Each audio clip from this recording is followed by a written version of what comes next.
Our featured guest was born in Britain, but we can hardly hold that against her. She's lived here for 22 years, which almost seems like a lifetime to some folks, or a third of a lifetime anyway.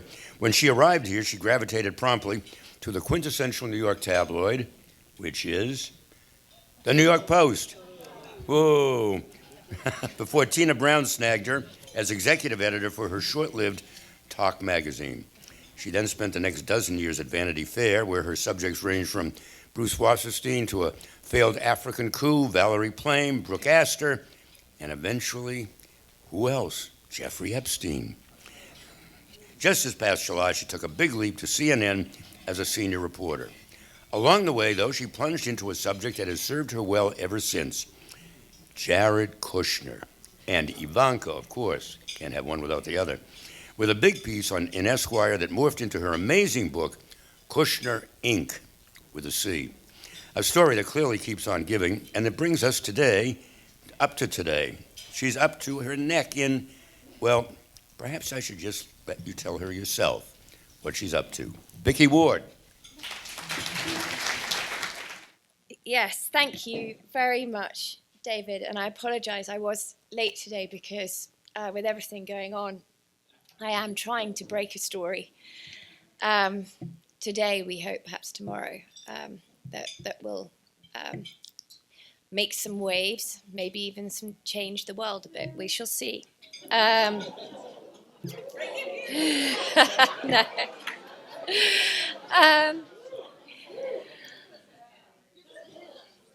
Well, think about what I've been reporting.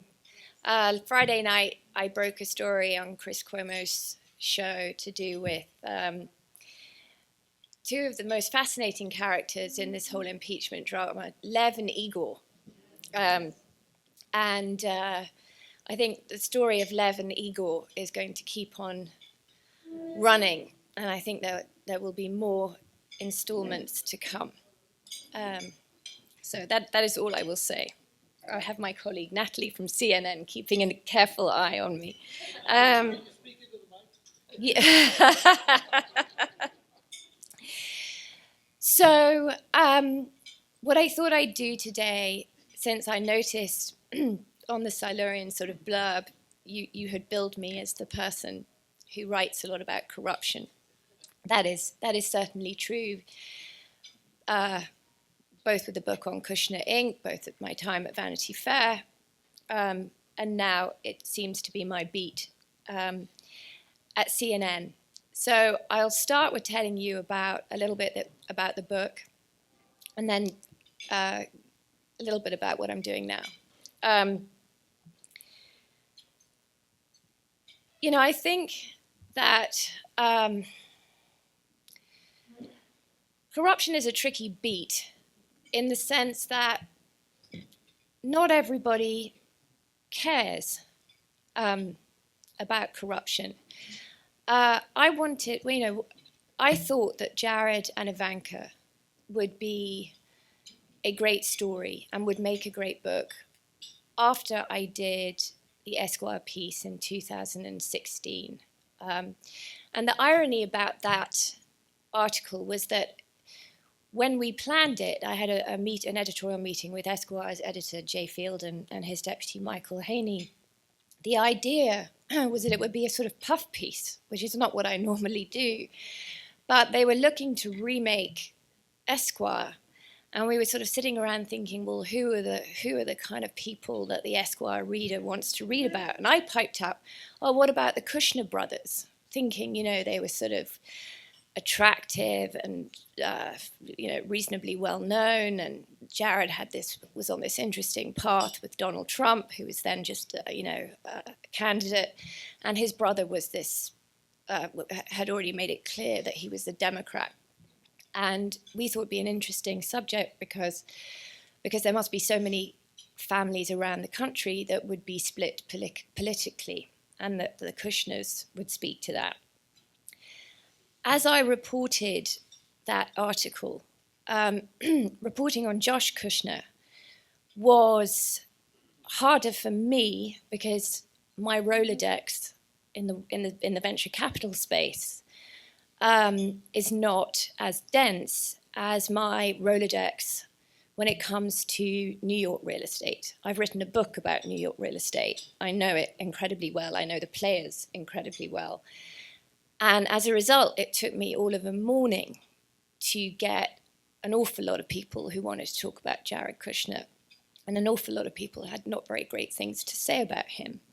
And they all talked about the fact that behind this very sort of polished, softly spoken facade, there was somebody who could be quite inappropriate, quite bullying, was not afraid to, in one instance in that piece that I cited a moment where he, sort of invited himself into the boardroom at WPP, which is not a company that the Kushners have anything to do with, and told that the then head of real estate that he was incredibly stupid and should be fired, which didn't go down very well with the senior executives at WPP. So it was sort of, after I had sort of learned all this, I had an off-the-record meeting with Jared.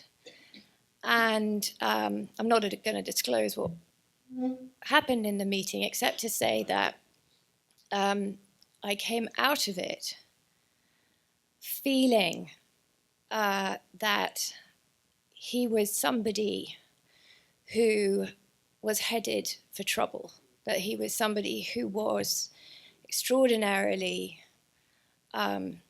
entitled and didn't know what he didn't know. There was also something about him that was seedy.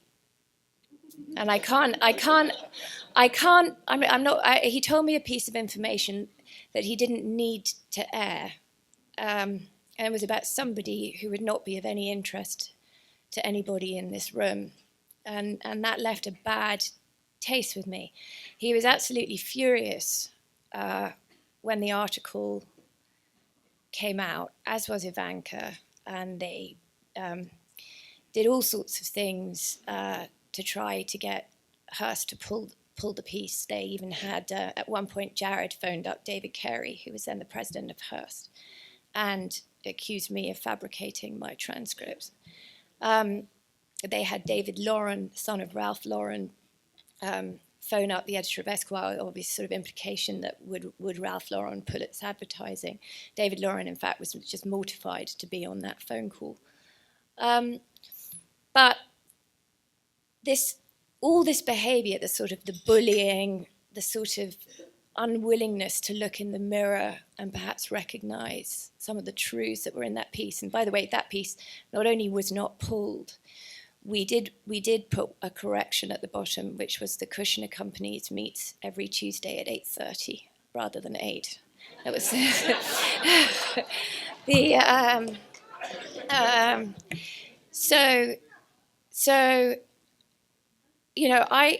and Ivanka had texted me while I was doing Morning Joe. This is obviously before I'm at CNN, to say, how could you have written this piece? I don't recognize, I don't recognize Jared in your article, so irresponsible. And my phone kept vibrating as I'm trying to focus on whatever Joe and Mika are saying. Once it became clear that Donald Trump was going to be our president, I sort of knew immediately that these two would join the government. There was no way. Right from the moment where they sat down for 60 minutes and she flashed her bangle and then told everybody that they could buy it for $10,000 the next day before issuing an apology, I knew that there was no way that they wouldn't find a way to circumvent the nepotism laws that exist in this country and go into the administration. And I knew it was sort of only a matter of time before the combination of their entitlement and their naivety would trip them up.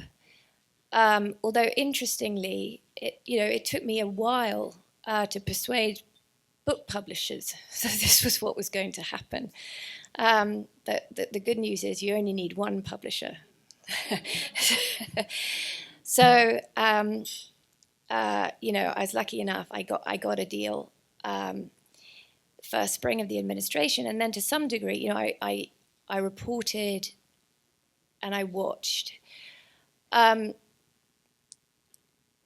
I think that the book is divided into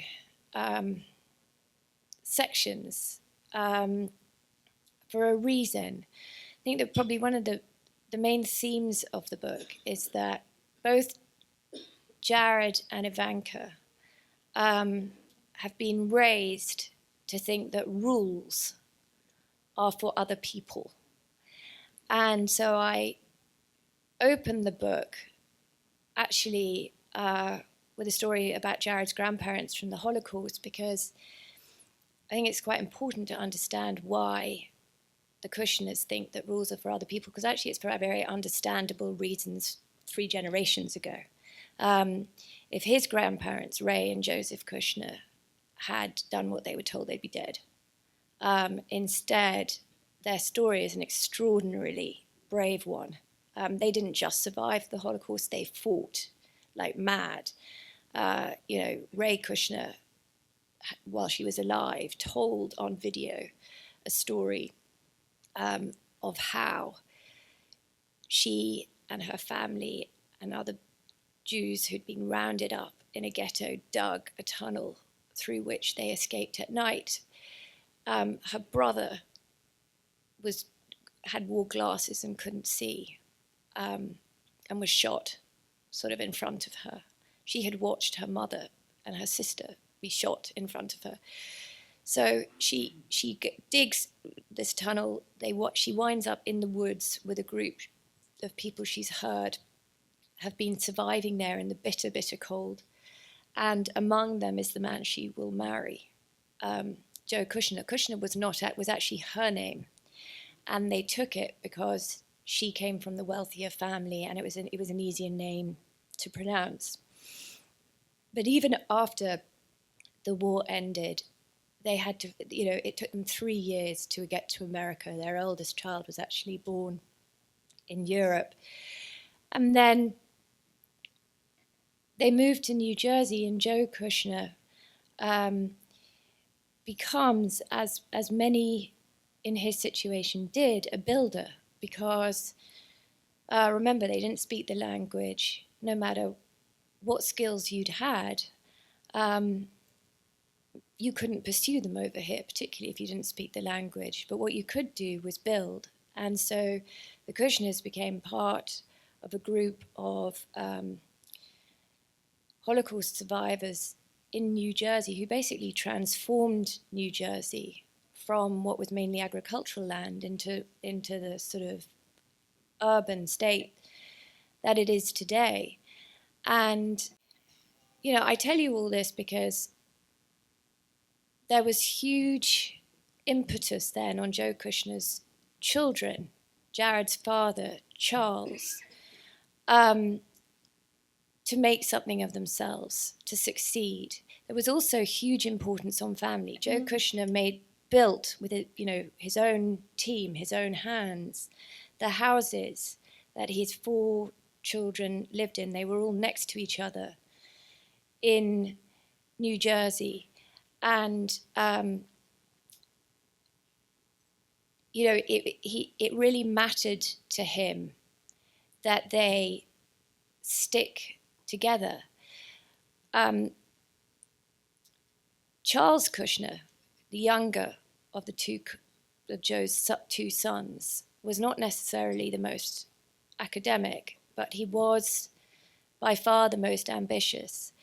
And he really wanted he wanted to take his father's company, streamline it, make the family not just extraordinarily wealthy. He was open about the fact he wanted to be sort of on the Forbes 100 list or whatever. But he wanted to be sort of a Kennedy. He was quite, the Kushners are going to be the Kennedys.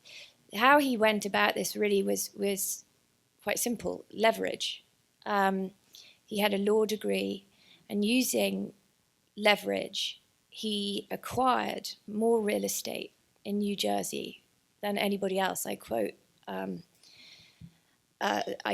one of his business partners in the book, who was sort of quite clear about what happened. It was all actually enormous risk, but sometimes in real estate you get lucky. If the market goes with you, it works. And with the with the money he acquired, he alone of the Kushner siblings moved into a grander house that was not built by his father, and he started to cultivate all sorts of politicians, mostly Democrats. He also cultivated Bibi Netanyahu, who came, I think, twice. I have to remember it's a while since I read my own book. But as is common, he had to pay for these politicians to come speak. He also, by the way, created Livingston. I mean, the Jewish community in Livingston, New Jersey, is extraordinarily strong, and it's all really thanks to Charles Kushner. So his philanthropy was extraordinary, but there was, I write in the book that people told me as I was reporting that there was a price that came with that philanthropy, that Charles Kushner had a way of owning people. And I think the descriptions of the book of his of the weekly meetings that he held at the Kushner, sorry, that is my phone. Thank you, Natalie. The Tuesday, thank you, Natalie. The Tuesday meetings that he held back then in New Jersey, often at his home, were nicknamed the Tuesday beatings, because the sort of more successful he got, the less tolerant he would get of people around him. And sorry, I'm not making myself very clear here, but he felt, for example, that if he'd done you a favor, to some degree you were in his debt. So for example, one of his employees, his bookkeeper, he made sure to pay for her child's school fees. Well, that was one way in which it was observed to me he kept her loyal. During those Tuesday meetings, he would often say very unpleasant things to people. One person was berated for carrying a Mont Blanc pen.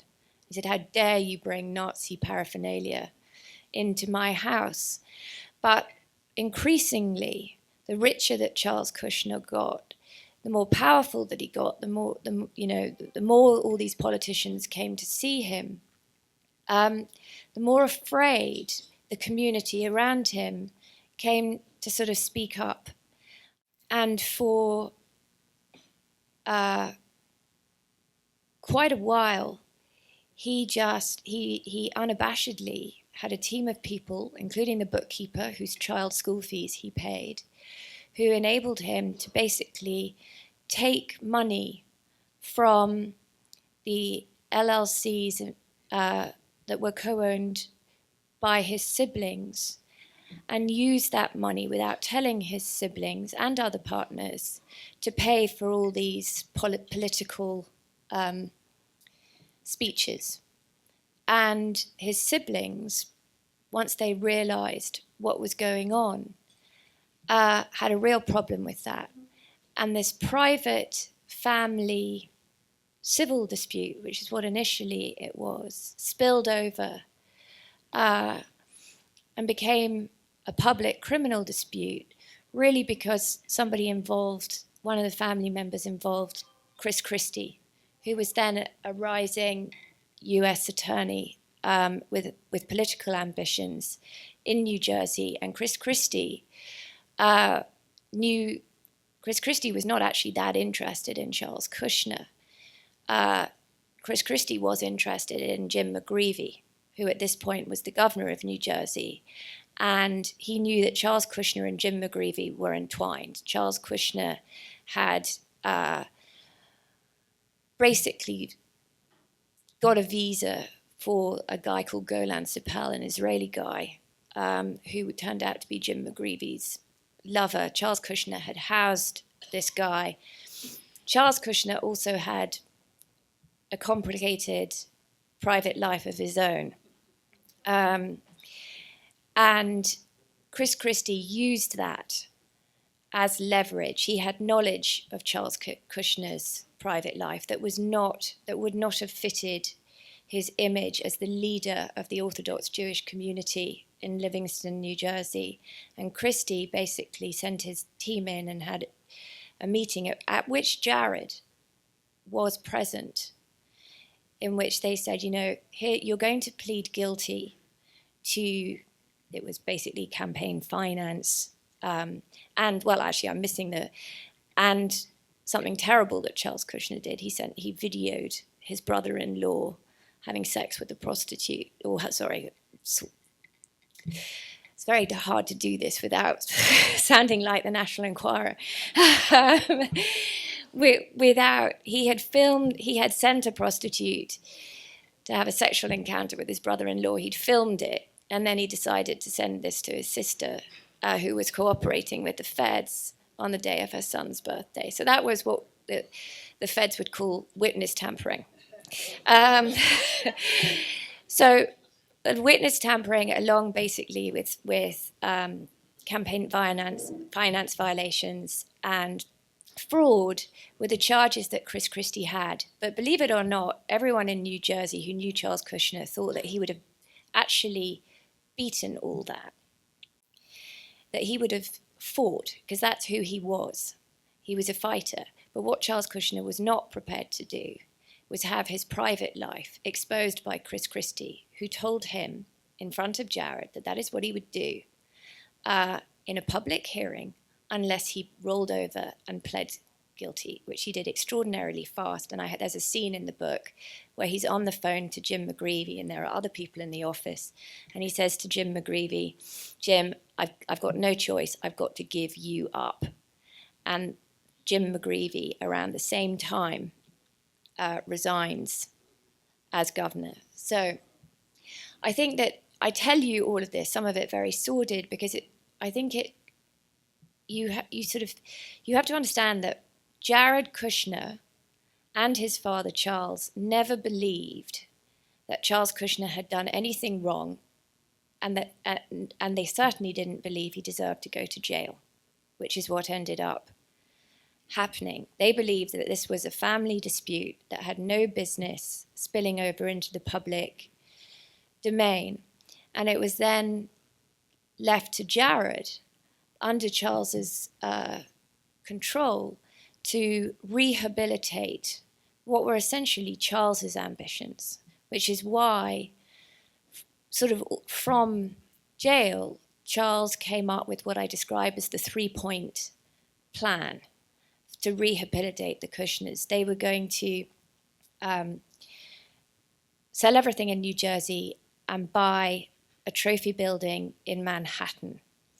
Jared was going to buy a newspaper because they wanted to control. They'd learned from this whole experience. They absolutely hated the New York Star-Ledger, which had done a lot of the best reporting on what happened to Charles.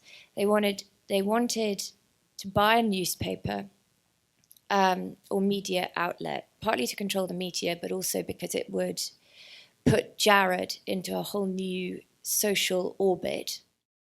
And lastly, Jared was going to date someone prominent.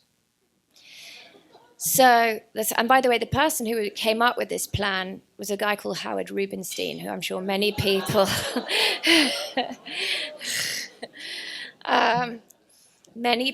in this room, and I have to say it was an absolutely brilliant plan. And you know what? They executed it. So they sell everything in New Jersey. And remember, at this point, it's not Jared. Jared is the face. He's the rosy-cheeked. I have to say, this is when I first met him, when he comes to New York. And he actually was rather charming and disarming at that point. And there was a vulnerability to him. And in those days, he used to talk quite openly or at least to me, he wanted me to go and work for him at the Observer, which I wasn't about to do. But he wanted me to, he talked about what had happened to his father. I mean, again, not for me to report it, but he was actually, he hadn't yet sort of morphed into the tough New York real estate developer that he would become. So they buy this building, 666 Fifth Avenue, unfortunately named, at the top of the market, 97% leverage. Okay, 97% leverage. And they do it right before the financial crisis. And there are all sorts of then problems that go on because of the financial crisis, which they manage to sort of solve. They wind up in instead of being foreclosed on, they do a restructuring, which means that they now are saddled with a partner in the form of Steve Roth, who's another real estate guy, who they don't really get on with, and that they are going to be due. There is a massive loan of around $1.4 billion due in 2019 is when the loan is due. So the reason that the building is important is because it's like a sort of ticking clock in the background of all of this, that the Kushner's money is tied up in this thing, and the clock is ticking right around the time that Jared Kushner is about to go into the government. Leaving all that aside, the other two parts of Howard Rubenstein's plan, the ownership of the New York Observer, works incredibly well for Jared. It works much less well for the journalists at the New York Observer, who absolutely cannot stand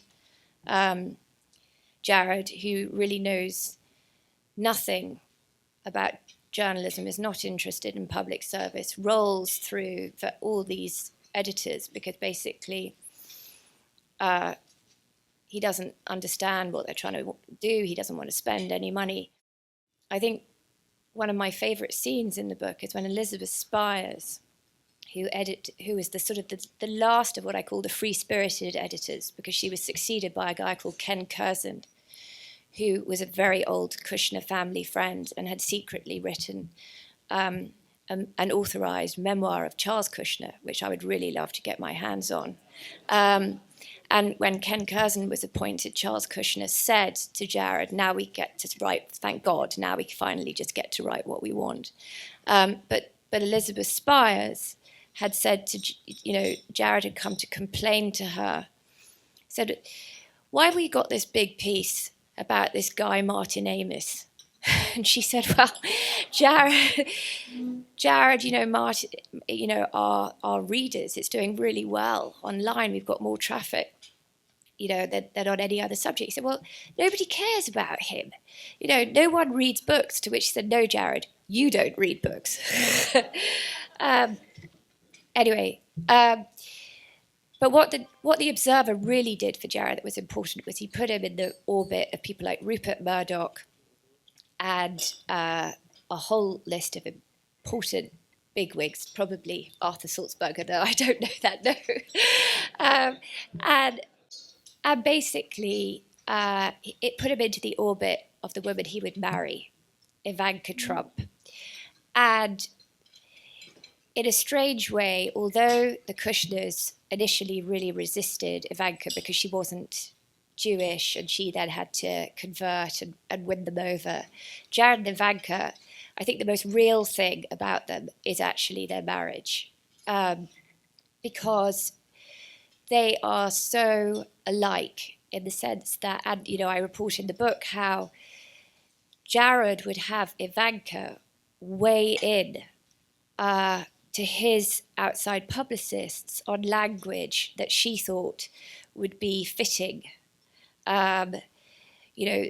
and it used to really sort of upset these various publicists. But Ivanka, there were very, when it came to sort of veneer and public relations, there were very few decisions Jared took without asking Ivanka what she thought.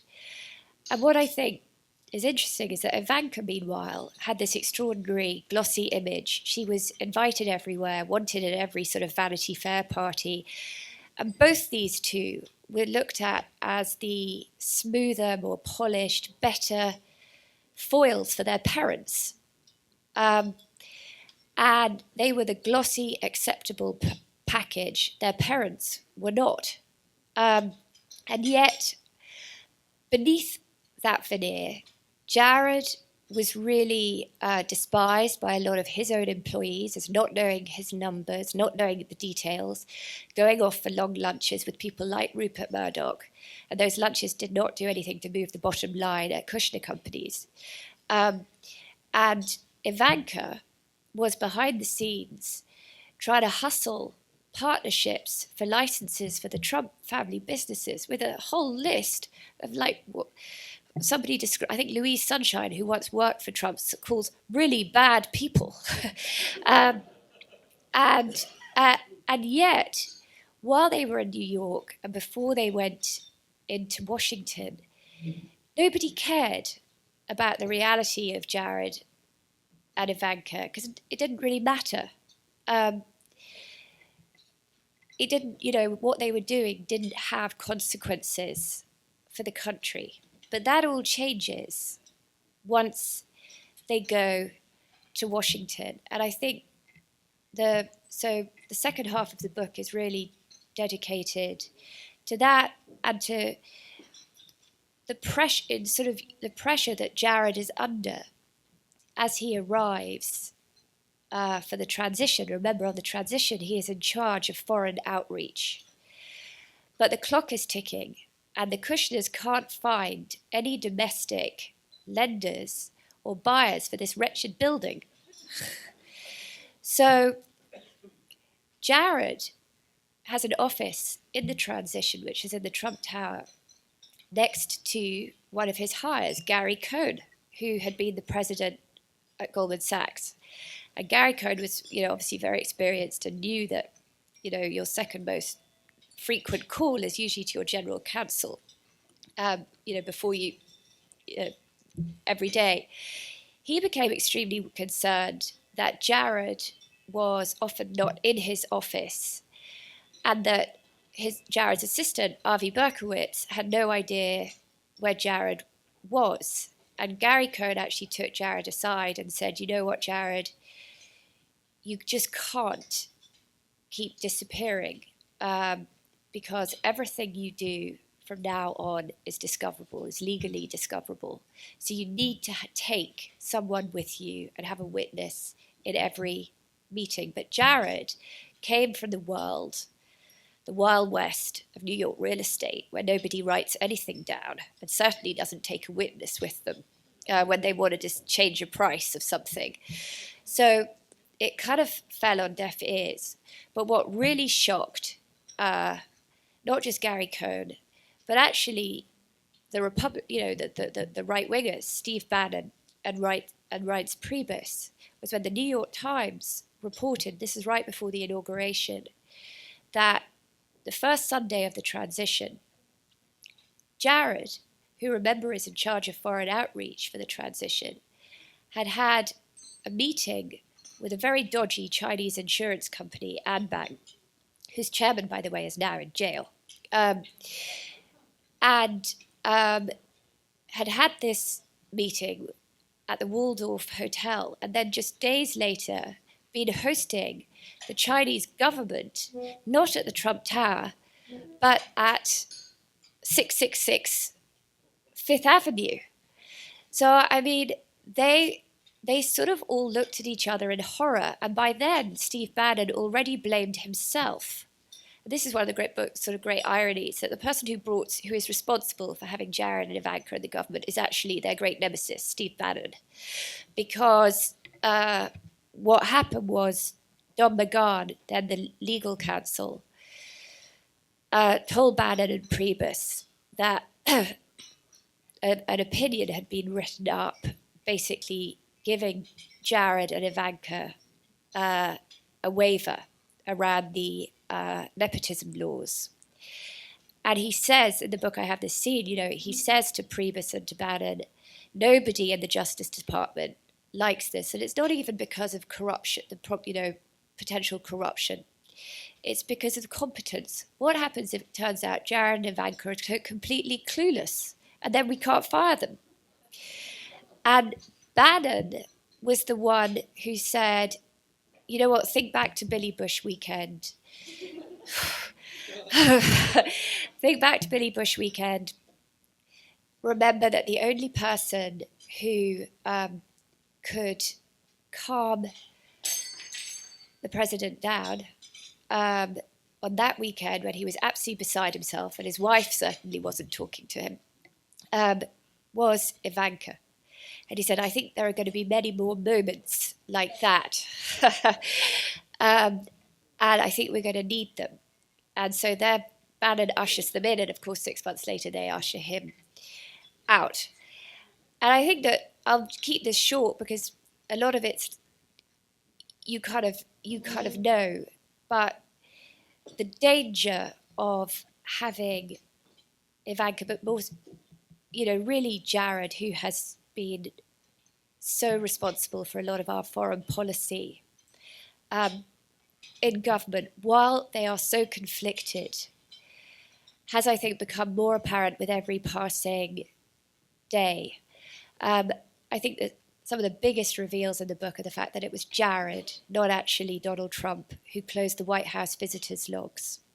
Now that's, the American people have a right to know who is going in and out of the White House.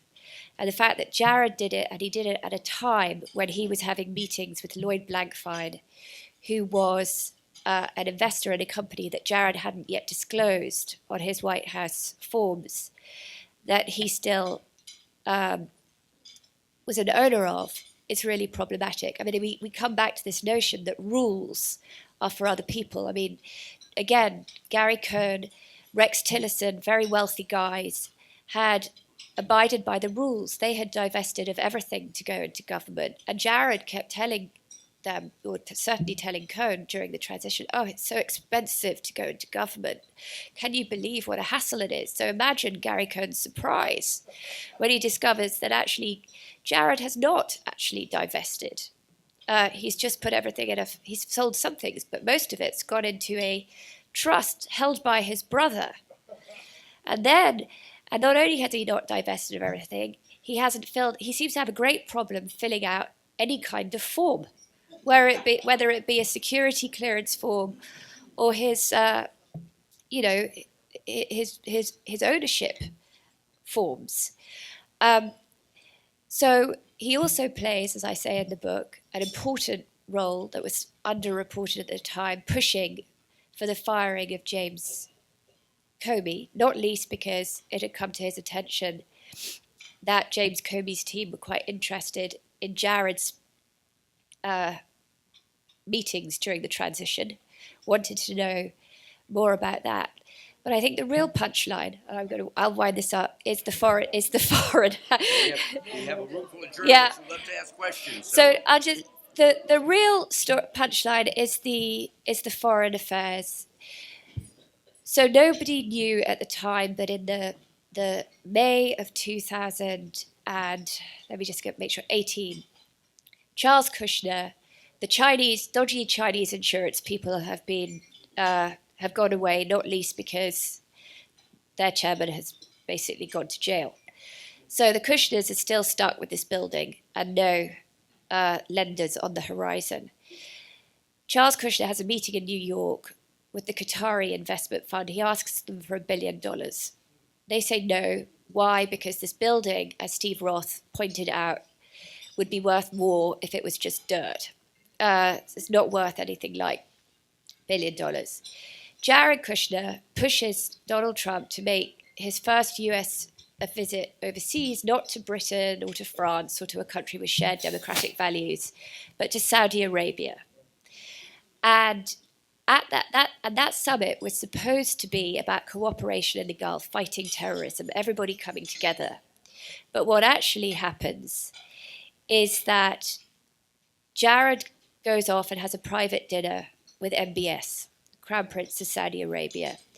The Qataris, Qatar and Saudi Arabia have a long-standing rivalry, and the rivalry is Saudi Arabia and the United Arab Emirates, Abu Dhabi as well. They're together on one side. The Qataris were not invited to the summit about cooperation, fighting terrorism, which they noticed. Days after this summit, and you remember Trump gives this speech, we're all going to fight, come together, and he has his hands on the globe and the whole thing. And Rex Tillerson and James Mattis are miles away, I think they're in Australia, at a summit with their counterparts, and they discover to their horror that the Saudis and the MBS and MBZ, MBS's mentor, the Crown Prince of Abu Dhabi, have basically sanctioned, they've launched a blockade of Qatar, which is where the US has its we have an airbase. That is our single line of security in the region. And now you suddenly have Saudi Arabia, Abu Dhabi, and two other countries, Bahrain and Oman, I believe, who are blockading it. And Tillerson and Mattis knew that this would never have happened without a green light from the White House. And the person who gave the green light was, of course, Jared Kushner.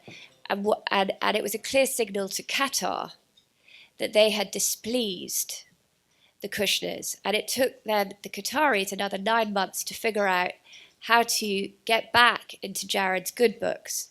And they were given an opportunity when MBS arrived in January 2018, had a meeting, disastrous meeting with Trump, when Trump asked him for $4 billion with help rebuilding Syria. The answer from MBS was, oh, I don't have enough money. And Trump said to him, well, how did you get here? Did you fly commercial? All those cars outside, who pays for those?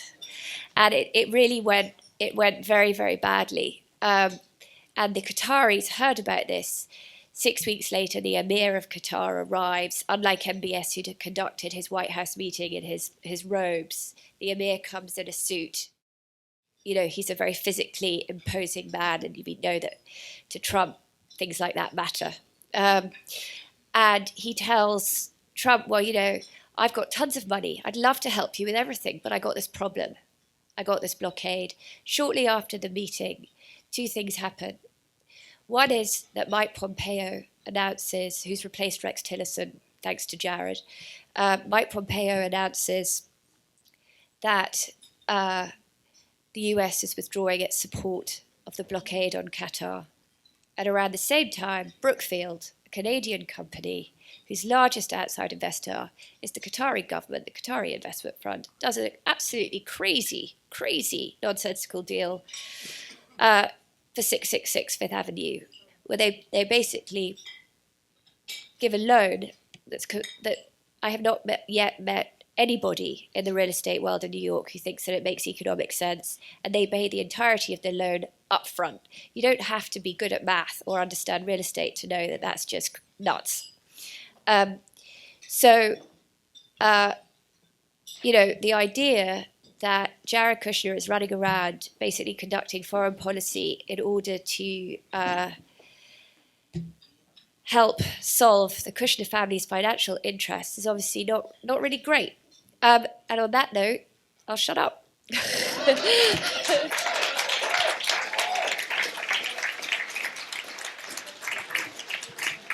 It was fascinating, but I know since it's a room full of journalists that we have a dozen questions, and Mike Kandel has the microphone. First question, what is the personal relationship now between Donald and Jared? So I just got to think about how to not give away my sources. Well, I'm just going to say, based on sources who have direct knowledge. Okay.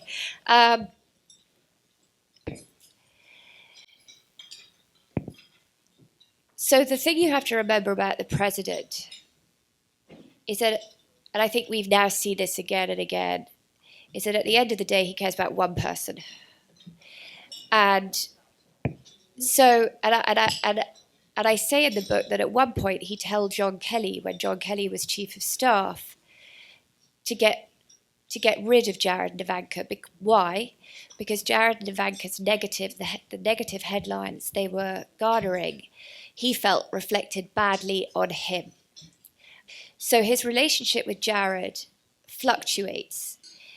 If Jared makes him look good, then Trump is fine with him. If Jared doesn't make him look good, it's not fine. And so I think that, I think it's more, when Donald Trump phoned me during the transition, which is deeply troubling if you think about it, because one would hope he had better things to do. But he phoned me and unsolicited. In fact, he phoned me. I didn't pick up the phone initially, and he had to phone a few times to get hold of me. And he reamed me for the first few minutes about my article in Esquire. How could you do that to my son? He called Jared his son, which I thought was quite interesting. But then he said, and there was even a line in there about me, Vicky, that wasn't flattering. So, and I think that, I don't think people sort of say, well, the kids are safe. I don't think that's necessarily true. I think that if Jared and Ivanka become a liability to Trump, he will, in the same way with Michael Cohen, you're watching now, Lev Parnas who, he will just, they'll be gone, they'll be back in New York. Vicky, how crucial Chris Christie was in over here, right here. Oh, David. Yeah, hi. Given the fact that Chris Christie threw Charles Kushner in jail, how did he ever get so far in the Trump operation, even to run the transition? And can you give us any tasty details about how Jared offed them? Yes. So there's a scene, so it's quite funny how Chris Christie got foisted on Jared during the campaign, because there's a moment where Trump says to Jared, you know what, because remember, Trump is superstitious, and he hated the idea of having a transition because he thought it was bad luck. And various people kept saying to him, "You've got to have a transition in place." And he's like, Eventually, he picks up the phone, makes a phone call. Jared comes in. He says, "Jared, I found the perfect person to run the transition." And he's Chris Christie. He'll do it really well. And although Jared was complained about it, it was kind of a done. Trump had already asked Chris Christie to do it. Chris Christie was thrilled. And but Jared obviously takes the first thing that Jared does in the transition, the very first thing Jared does is organize the firing of Chris Christie, which is, of course, really stupid because it threw an already chaotic transition into utter disarray. I mean, right there you have the first sign of why Jared doesn't really belong in the government, because he put his sort of personal feelings ahead of, the transition books, everything, all the work that Chris Christie had done just got thrown out. There were 3 transition books. Every transition has a transition team that work on these books, where all, that are full of lists. They just vanished. Vanished. If you ask today, where are the transition books? No one knows. Anyway. Over here, Vicky. Yes. 2 questions, actually, short. The first one is, have you had to hire a security detail? And the second one is, how do we get the rest of Red America, the 40% that continually support Trump and his regime, to read and understand the thuggish behavior behind all of this? Okay, so first question, I was very careful to shred everything. I'm very careful because I know the world, I know how the world of New York real estate works because I wrote a book about it. So I know that they all hire private investigators to go through your garbage. So I know never to put anything sensitive in the trash. To shred. I did ask around, I mean, I think I'm too visible. I told my children to be careful, but I just said, if you ever see anything strange, let me know. But I think the whole sort of, I think in the social media is really great for journalists like me, and much braver journalists, because if you see anything coming, you just tweet. I mean, in a way, it's a great. So I think that if Charles Kushner tried anything on me, everyone. I mean, if something happens to me, I mean, most people would not. I mean, I'm a sort of. It's too obvious in a way. So I know I didn't hire any security detail, but a lot of people asked me about that. The second question is very interesting, because I think we're sort of seeing now a national referendum on what is essentially corruption. I mean, you called it thuggish behaviour. And one of the things that I, as a reporter, heard again and again, and as I was reporting and I was writing this book, and I hear it again and again as I report for CNN, well, you, Vicky, care about corruption, but does anybody else? Because we sort of expect our politicians to be corrupt. So that's why I ended with the punchline, because to me the most important part of the book is really a foreign policy that nearly put us into a war, all because Jared needed the cash for his building. Because that's more than corruption. That's our national security. And I think that when you put it in terms as stark as that, you get people to care. When you just talk about corruption, I mean, and this is what, is this off the record or I had never asked? Okay. I think that what concerns me, and this is personal opinion, I'm not speaking for CNN, about the current impeachment hearings is, do the people watching them care? How do you make people care about, especially when it's actually, we're talking about another country, Ukraine. Does it resonate? I don't know. I guess we're going to find out at the election. So if something happens to you, everyone in this room will be on the case. You already know that. Thank you. Congratulations on a terrific book. Maybe David can hold it up. I mean, I don't usually do promos, but there you go. Oh, Arthur will hold it up. It's fabulous. Having read it, my first question that came to me was, how does Charles Kushner's thinking influence Donald Trump? And as a subset of that, does the Kushner relationship with Cory Booker disqualify him from being a Democratic candidate for president? Well, so the interesting thing, so Trump really looks down his nose at Charles Kushner. Why? Because he thinks he was an idiot to get caught.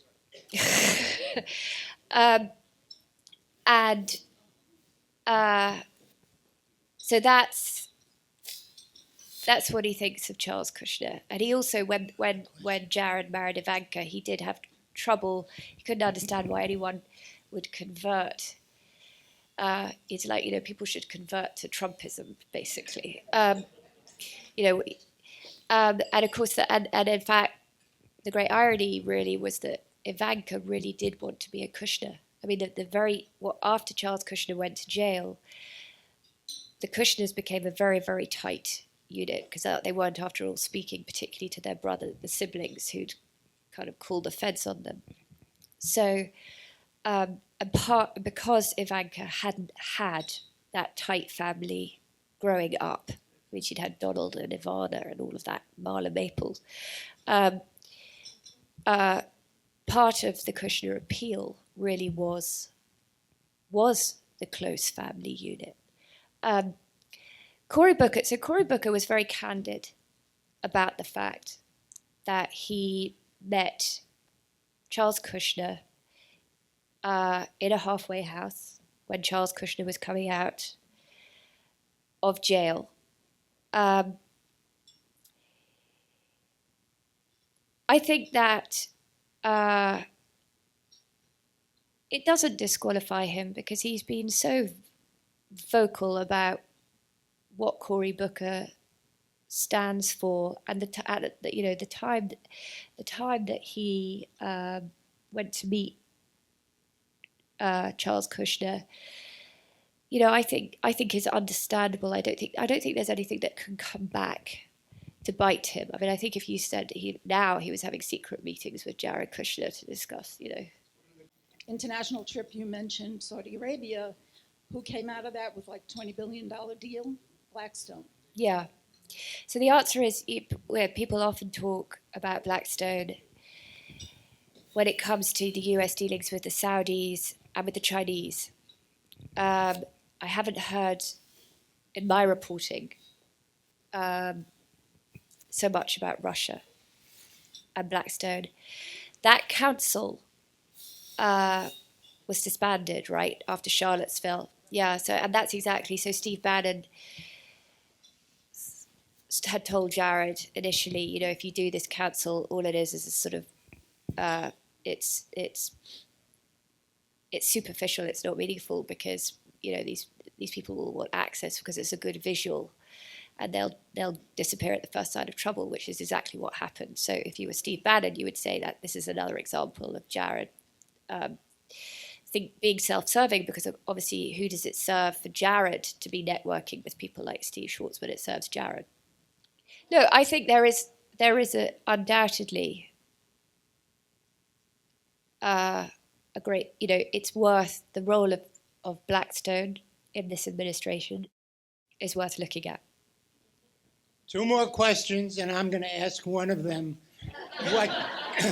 What can you tell us about the relationship between Ivanka and Jared, and who's the dominant partner? So, and I don't pretend to be in the bedroom in the book. I try to just report what I truly know from my sources. The one who has presidential aspirations is Ivanka. And the book sort of ends at a crossroads, sort of saying these two can go. It's either we're gonna have President Ivanka one day, or it's all gonna go horribly wrong. And but of the two, no one ever said to me Jared wants to be president. Ivanka is the one with the ambitions, and Jared is more of the sort of the person behind the scenes. What's the relationship between Donald and Ivanka and Jared's children? Does he know their names? What? Well, no, he does know their names because in fact one of the gripes that kept coming up among all my sources, and I will just say what is worth remembering when I was reporting this book that I haven't pointed out is how Jared and Ivanka really is a subject that both the Republicans and the Democrats were united on. They really managed to upset both sides of the political aisle, including what Steve Bannon would call their base in the White House, because they really didn't manage to please anybody. But one of the gripes was that, Ivanka would insert herself into meetings, into phone calls with foreign leaders. And there was always great suspicion that this was to help her fashion brand while it was up and running.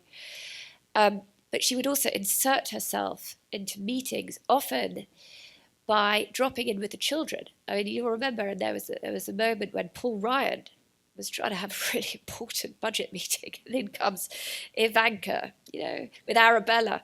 And Trump completely stopped paying attention to, the substance at hand. So, it's a bit like Game of Thrones, isn't it? It's, when the grandchildren are props for your own purposes. And her book is available on Amazon and all sorts of places. Sorry, we don't have them here. And on Kindle as well.